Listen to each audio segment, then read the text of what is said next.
Some people say that a single African tribe, the Shona, has produced no less than 5 of the world's most important sculptors working today. Even if that is not strictly true, it's amazing enough that it might be. For in Zimbabwe today, there are literally hundreds of first-class, world-class sculptors working within shouting distance of each other. And yet, 35 years ago, so we're told, there was only one. But if he was the single flame that started such a blaze, then the wind that caught that flame came from elsewhere, far away in Europe.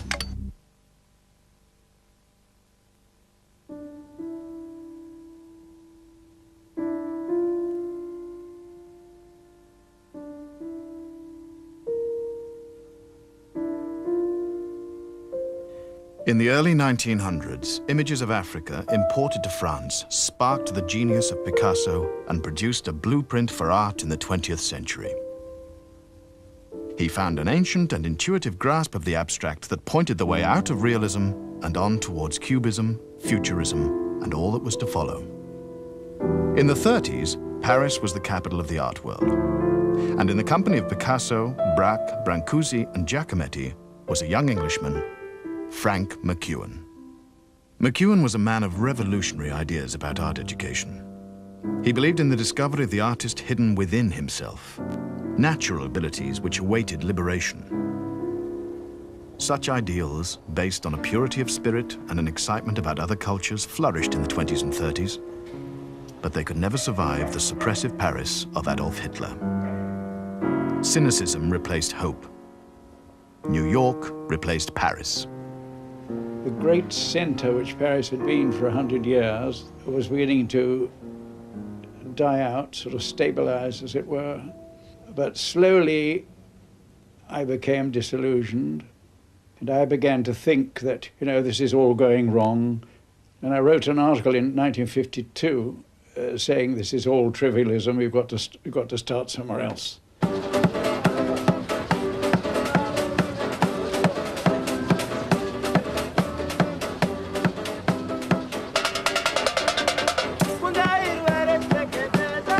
The Rhodesians wanted to build a new art gallery.